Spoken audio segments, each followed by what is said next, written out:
इसी प्रकार से महाराज श्री के श्रीमुख से कथा प्रसंगों का निरंतर आनंद लेने के लिए पूज्य श्री के आधिकारिक YouTube चैनल को जरूर सब्सक्राइब करें और बेल आइकन को दबा दें।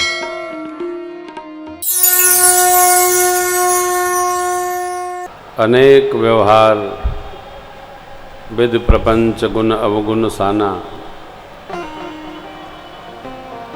ये कहना बड़ा कठिन है कि पितामह ब्रह्मा क्या सोचकर सब रचना करते,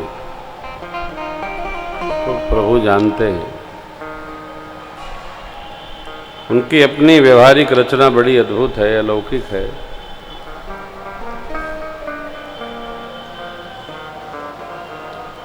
और उसके स्वीकार में ही हम सबका सौभाग्य है।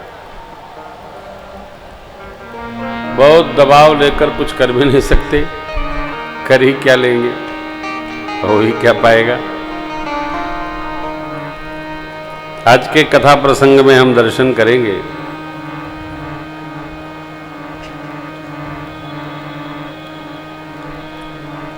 भगवान जो कुछ भी करते हैं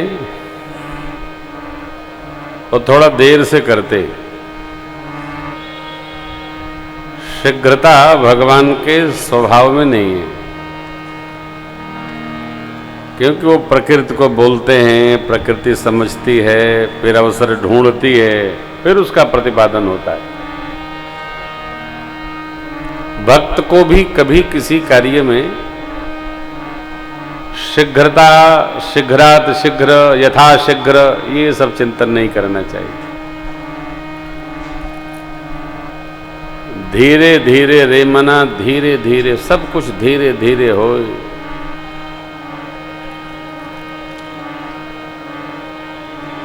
वृक्ष लगाओ, जल दो, ऋतु आती है तब उसमें पुष्प और फल आते हैं।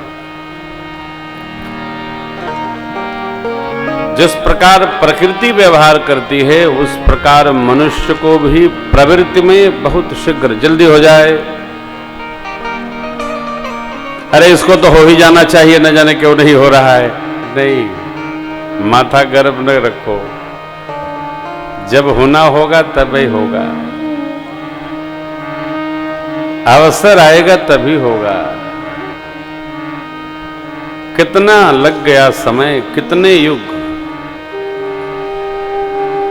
भगवान भी रावण के उत्पात को देख रहे थे, तब भी भगवान शांत, साकेताधिपति प्रभु शांत बैठे, लेटे आनंद में।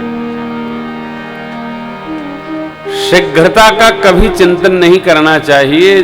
जीवन में हम ठीक पथ चुनकर चल रहे हैं, इसका चिंतन करते रहना चाहिए। शीघ्र कुछ नहीं होता। अरे इसको तो हो ही जाना चाहिए, कदापि नहीं होना चाहिए। जो होगा वो समय से होगा। आज के कथा प्रसंग के केंद्र में ये भाव है, जो होगा समय से होगा, चाहे से कुछ नहीं होता है। और जिस कार्य के लिए हम बहुत प्रयत्न कर रहे हैं तब भी नहीं हो रहा है, तो ये मान के चलो भगवान की यही इच्छा है। आपके सिर फोड़ने से होना नहीं है, ठाकुर की इच्छा यही है। इसलिए जब होना होगा तभी होगा। प्रयास जारी रखो, प्रयास में विश्राम नहीं करना चाहिए। साधक के जीवन में विश्राम न हो, निरंतरता, साधना की निरंतरता निर्बाध गति से चलती रहनी चाहिए। हम लोग विश्राम नहीं करते, न करते हैं और न आप लोगों को करने भी देते हैं।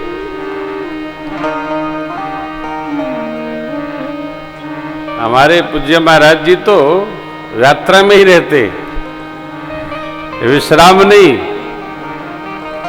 लक्ष्य तक पहुंचे बिना पथ में पथिक, विश्राम कैसा। लक्ष्य क्या है? साध्य की प्राप्ति। साध्य क्या है? परमात्मा। जगत का ऐश्वर्य साध्य नहीं है, क्योंकि ये साथ चलने वाला नहीं है। जगत का सामान देखो, संसार में बहुत प्राप्त हो गया, धन, घर, गाड़ी, घोड़ा, बंगला, अर्थ, तो हमको कृपा मिल गई, ये परिभाषा नितांत असत्य है। क्योंकि जो जगत का ऐश्वर्य प्राप्त है वो प्रारब्ध वसात प्राप्त है। इससे हमारे जीवन के सत्कर्म, सद्धर्म, भजन, प्रभु प्रेम कोई सहयोग नहीं, इसका कोई उपादान नहीं, इसका कोई समाधान नहीं, इसका कोई आश्रय नहीं।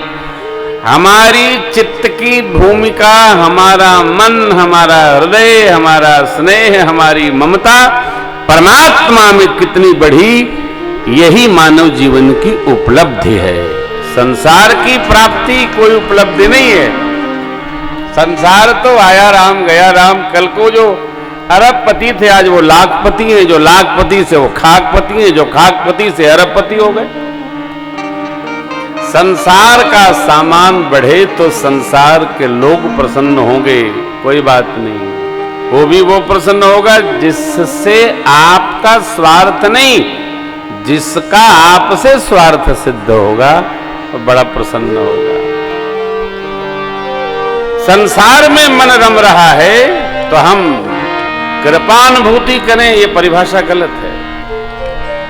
हमको आपको ये देखना होगा कि हमारा मन संसार के स्वामी में कितना अनुरक्त हो रहा है।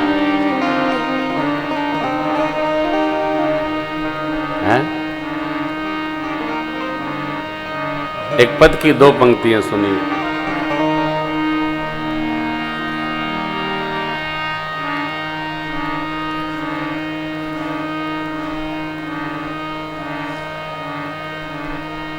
बहुत दिन से तारे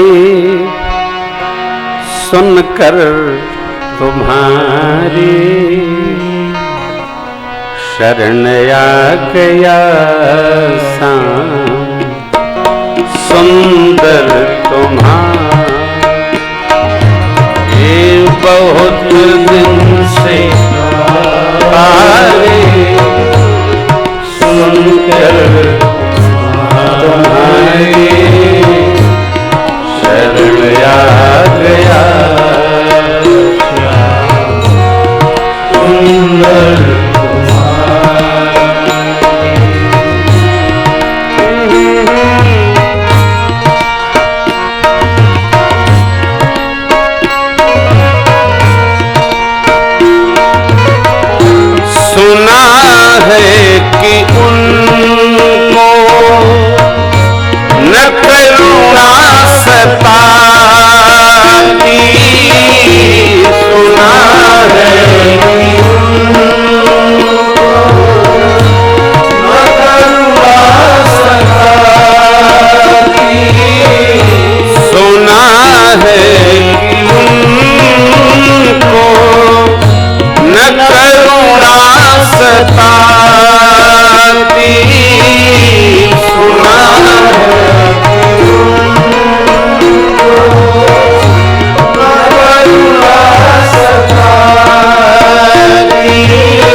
बहुत दिन से सारे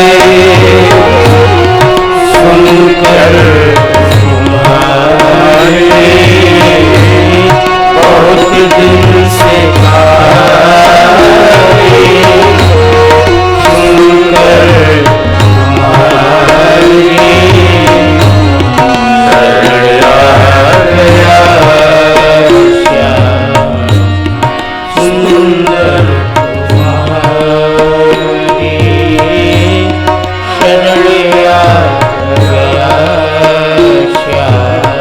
सरकार बोले मैंने तुझे देखा ही नहीं। स्मरण आती है? अरे बिंदु जी महाराज, स्मरण आती है? नैकट्य कहाँ? सरकार से, भगवान से, इष्ट से, प्रभु से। जिसमें हमारी चित्त की स्थिति अवस्थित हो वहां हमारी अनन्यता बनी रहनी चाहिए। देखो साधक कहता है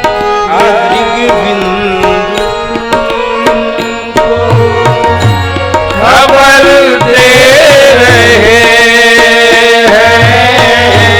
ये त्रिबिंदु, खबर दे रहे हैं ये त्रिबिंदु तुमको, खबर दे रहे हैं ये त्रिबिंदु तुमको, खबर दे रहे हैं कि है याद दिल में बराबर तुम्हारी, है याद दिल में बराबर तुम्हारी। इसलिए बहुत दिन से तारे सुनकर तुम्हारे, बहुत दिन से तारे सुनकर तुम्हारे,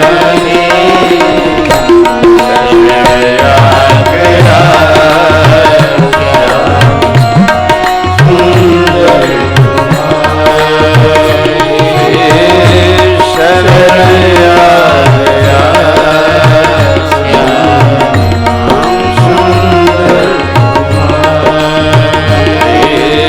शरण आ गया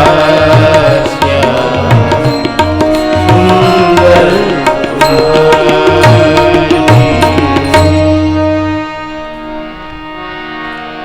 शरण आ गया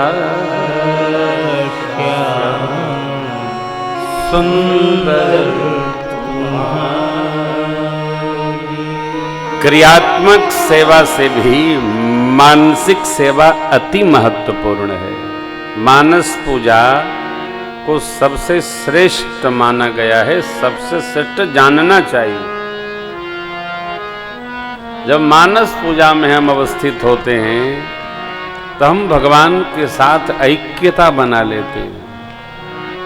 तो ये निरंतर की यात्रा बनी रहेगी तो हमारा हृदय, हमारा मन, हमारा चित्त, हमारा अहम सरकार के चरण में समर्पित रहेगा। सहज साधना। तो ऐसा होना चाहिए? नहीं होना चाहिए। क्यों नहीं होना चाहिए? कथाएं पढ़िए, सुनिए, समझिए, पता चलेगा।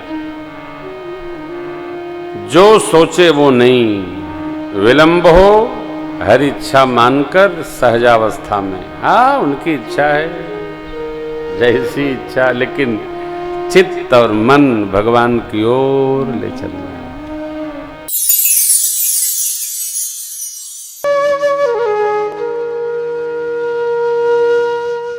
इसी तरह सुनते रहिए।